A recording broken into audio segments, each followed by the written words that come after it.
Okay, so when you think of Thanksgiving, what comes to mind? I bet it's pilgrims, a big feast, maybe a moment of peace between two different cultures.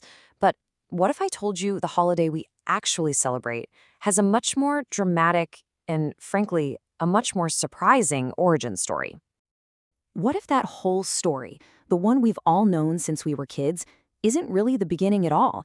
What if the true origin of our national Thanksgiving holiday has nothing to do with a peaceful harvest meal?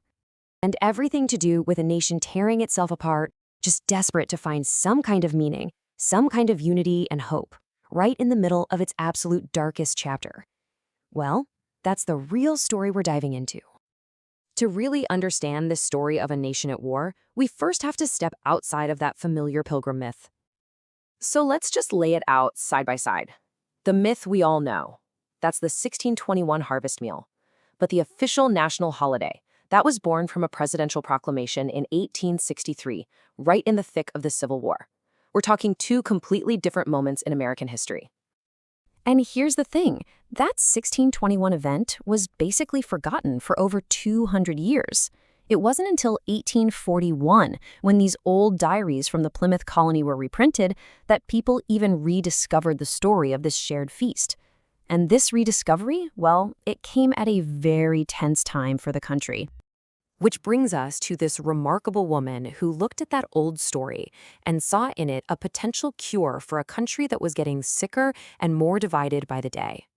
Her name was Sarah Josepha Hale. She was the incredibly influential editor of a hugely popular magazine called Godey's Lady's Book. And when she heard this rediscovered story of peace, she got an idea. She thought, hey, maybe a national day of Thanksgiving could help heal the growing rift between the North and the South. For years, she wrote editorials, she lobbied presidents, trying to make it happen, really hoping it could pull the country back from the brink.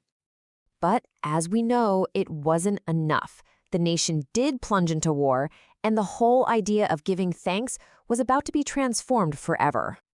You know, the first few years of the Civil War were just brutal for the Union.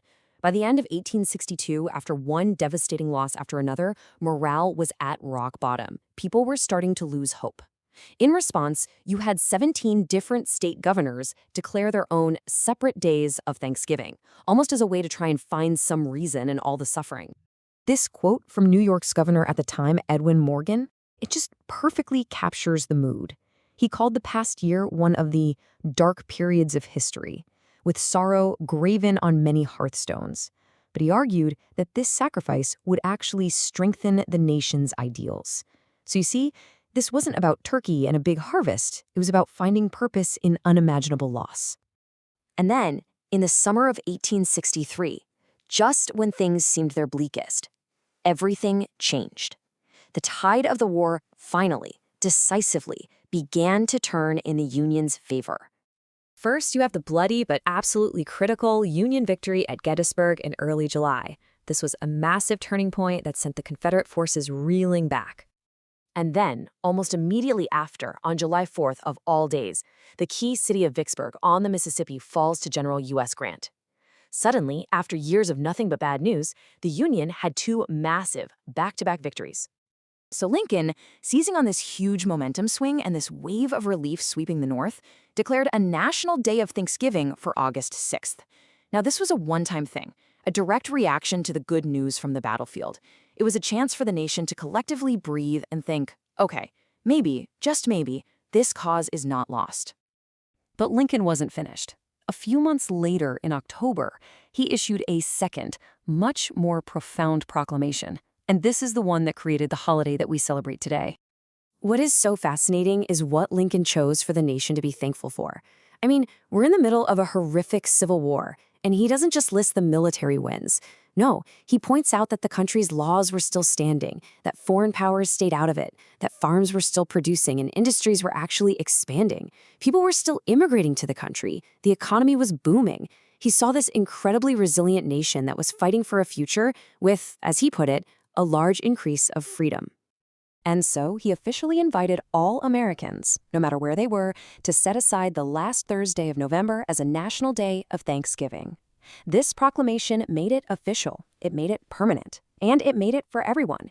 This right here was the birth of our modern Thanksgiving. But to really get to the soul of this new holiday, you have to understand what Lincoln said just 1 week before the very first National Thanksgiving was ever celebrated. On November 19th, 1863, Lincoln traveled to that same battlefield, Gettysburg, to help dedicate a national cemetery. And it's there that he delivered what would become the most famous speech in all of American history. And with those few powerful words, Lincoln completely redefined the war. It wasn't just about holding the country together anymore. It was about giving the nation a new birth of freedom. It was a fight to prove that a government founded on the idea that all men are created equal could actually survive. So when you see it in that context, Thanksgiving becomes something so much deeper than a harvest festival, right? It became this annual moment to stop and reflect on the incredible cost of freedom and on the ongoing fight for democracy and equality. So, the Thanksgiving we celebrate wasn't born in a moment of peace, but forged in a moment of profound crisis. It wasn't created to look back at some mythical meal, but to look forward to a new birth of freedom. So, I'll just leave you with this. Knowing that this is the true origin, how does it reframe the holiday for you?